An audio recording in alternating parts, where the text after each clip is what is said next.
Grand news के खास कार्यक्रम रूबरू में हमारे साथ स्टूडियो में मौजूद हैं मनीष पांडे जी, जो श्री राम जन्मोत्सव समिति के युवा विंग अध्यक्ष हैं। मनीष पांडे जी, आपका हमारे स्टूडियो में स्वागत है। जी, बहुत बहुत धन्यवाद। आप लोगों ने इस रूबरू कार्यक्रम के तहत मुझे यहाँ आमंत्रित किया और लोगों के जो सवाल हैं उस सवाल से भी रूबरू होने का मौका दिया। मैं ग्रैंड के जो भी दर्शक हैं उन सभी लोगों की सुरक्षा और स्वास्थ्य की कामना करता हूं और आप लोगों को भी धन्यवाद कि आपने मुझे इस कार्यक्रम में आमंत्रित किया। मनीष जी, हम आपसे जानना चाहते हैं कि आपने राष्ट्रीय स्तर पर यंगिस्तान की शुरुआत की थी, तो उसमें आपके लक्ष्य क्या था, उसके पीछे का? देखिए, जब यंगिस्तान की शुरुआत हुई थी, सबसे पहले तो मैं खुद एक स्पोर्ट्स लवर हूं और स्पोर्ट्स मेरे ब्लड में है। शुरू से ही क्रिकेट खेलना और फुटबॉल खेलना और दूसरी एक्टिविटीज़ में मैं खुद ही रहता था। तो उस समय यंगिस्तान की शुरुआत उस वजह से हुई कि जब हम लोग क्रिकेट खेलते थे तो बहुत सारे ऐसे लोग थे जो सक्षम नहीं थे, जिनके पास वो टैलेंट हो रहा था पर वो प्लेटफॉर्म नहीं मिलता था। तो उसका उद्देश्य सिर्फ़ और सिर्फ ये था कि युवाओं को एक बड़ा मंच मिले।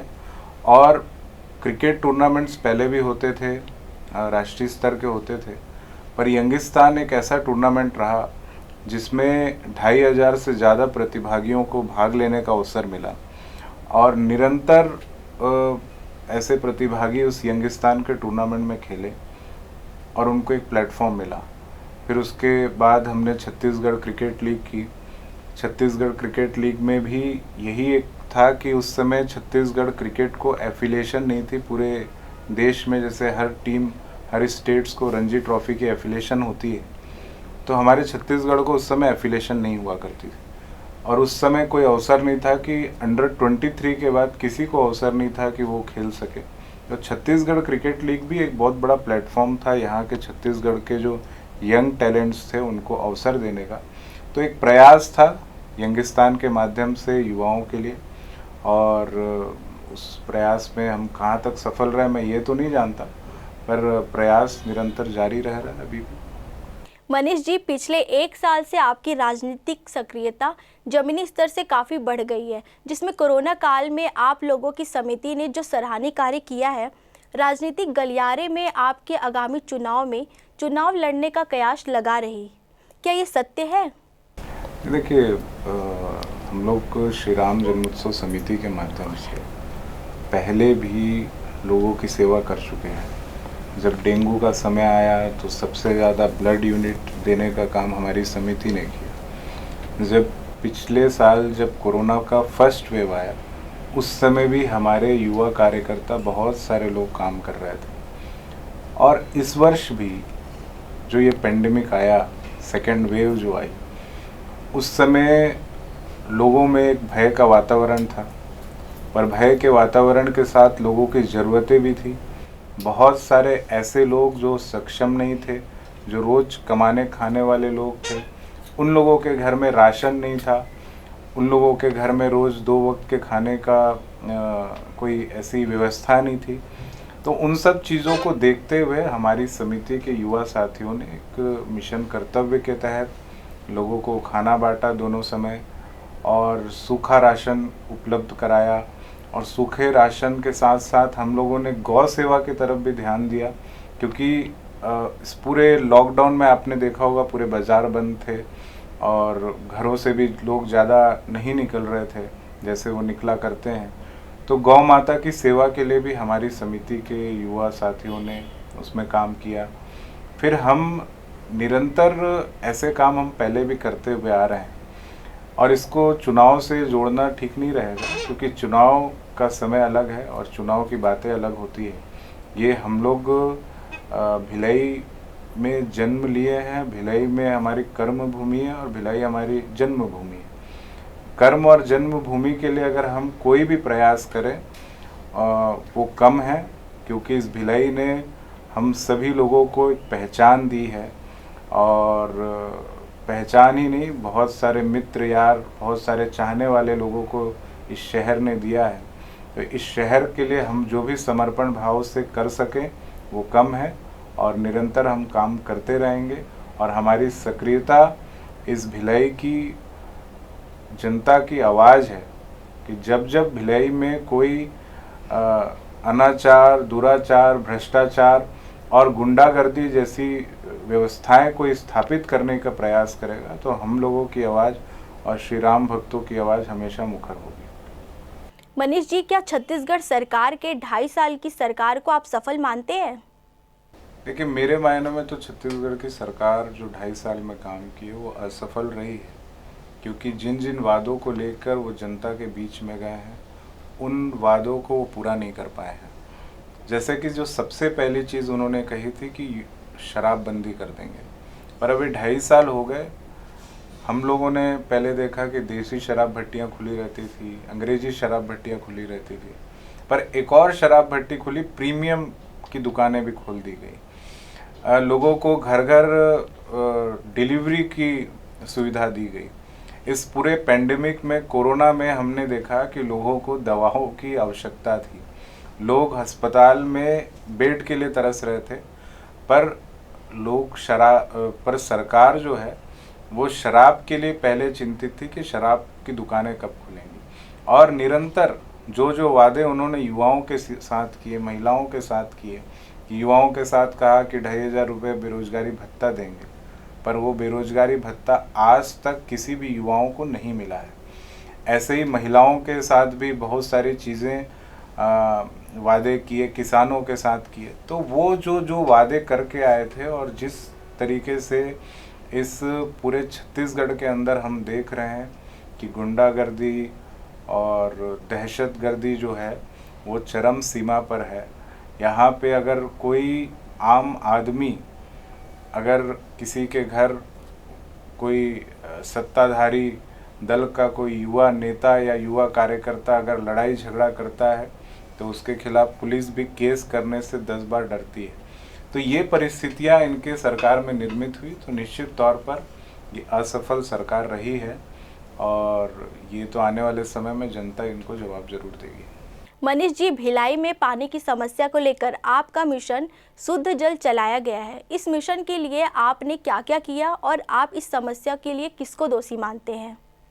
देखिए, पानी एक ऐसी चीज़ है जो मूलभूत सुविधाओं में आती है, जो लोगों की ज़रूरत है।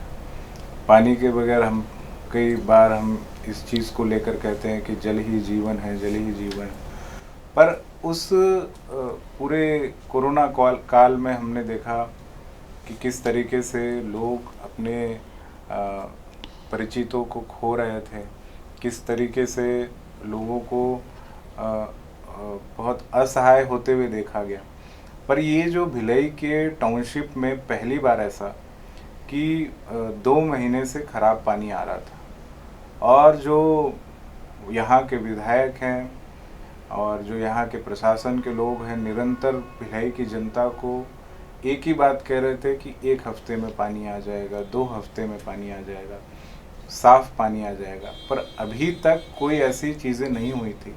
उसको लेके हमारे श्री राम जन्मोत्सव समिति के युवा साथियों ने पीएसपी के प्रबंधन से बात की, चर्चा की।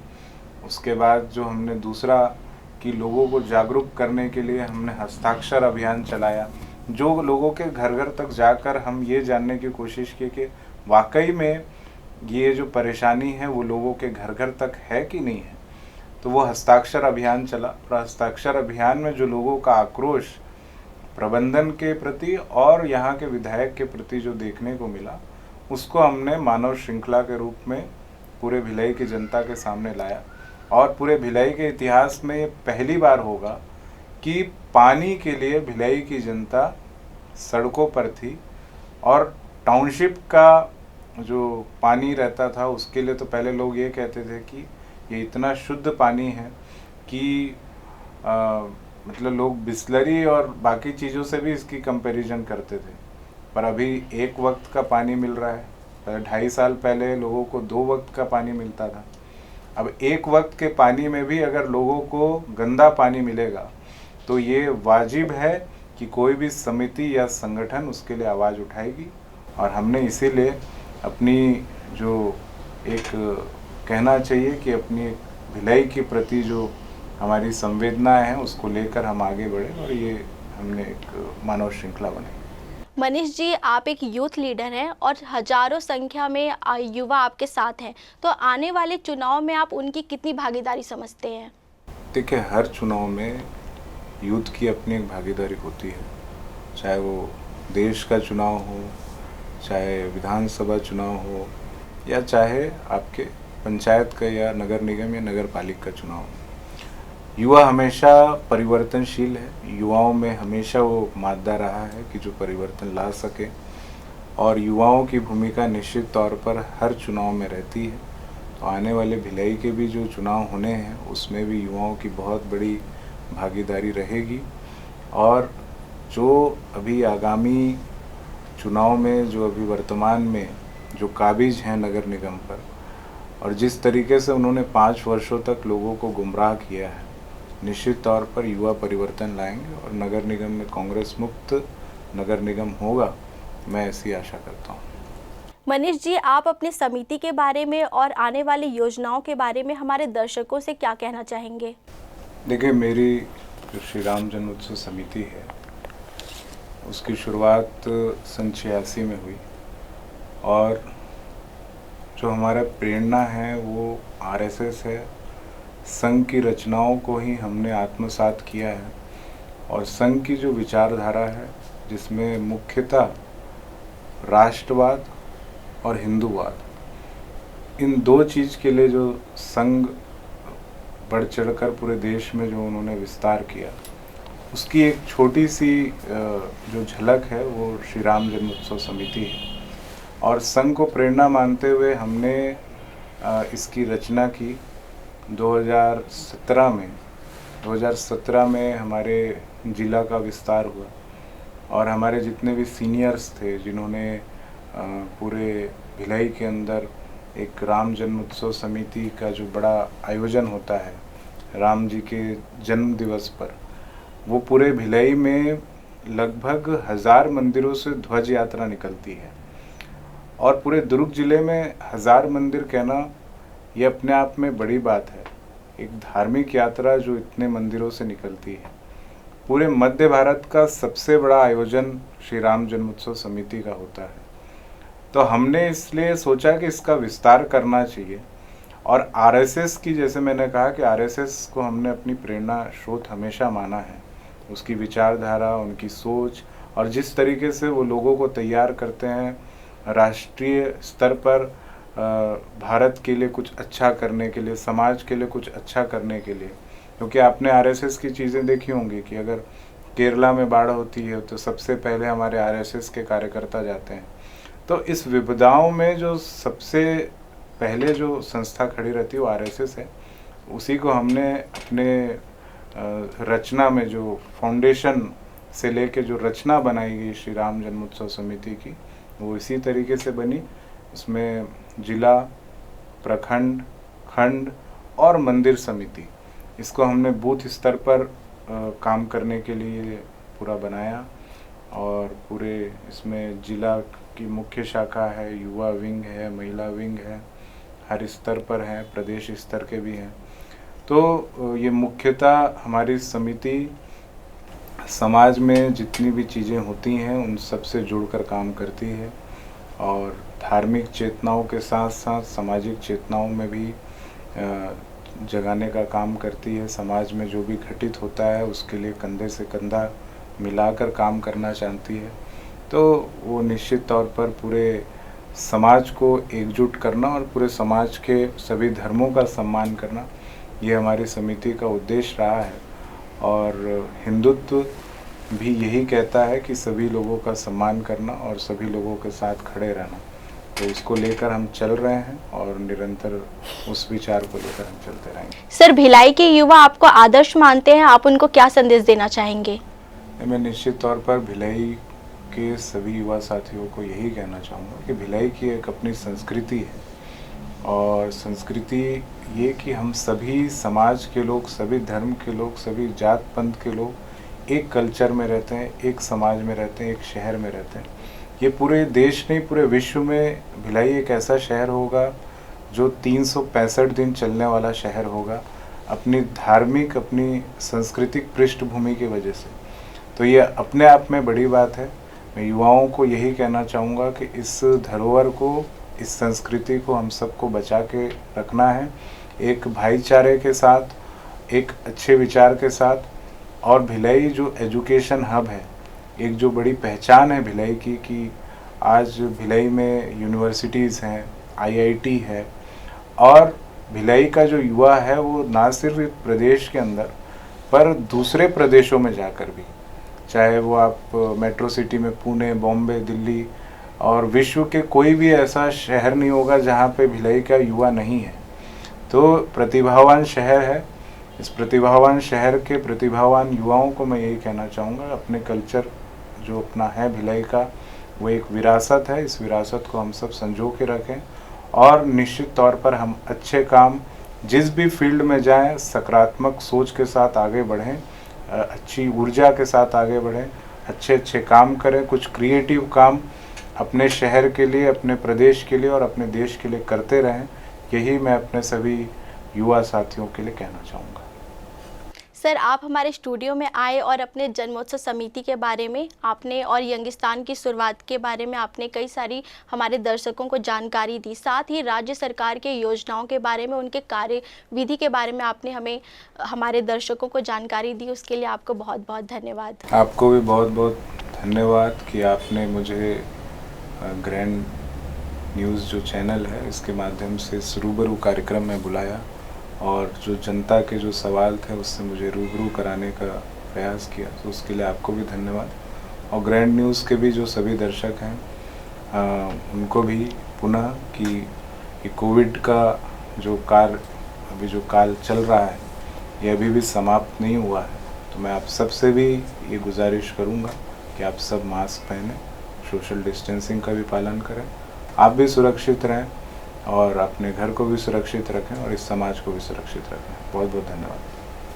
तो दर्शकों, ये थे दुर्ग जिला के श्री राम जन्मोत्सव समिति के युवा विंग अध्यक्ष मनीष पांडे जी, जो अपनी शुरुआत राष्ट्रीय स्तर के कार्यक्रम यंगिस्तान के बारे में और राज्य सरकार के 2.5 साल के कार्यों पर विशेष चर्चा कर ग्रैंड न्यूज़ के खास कार्यक्रम रूबरू पर अपने विचार साझा किए। फिलहाल इतना ही, मुझे दीजिए इजाज़त। नमस्कार।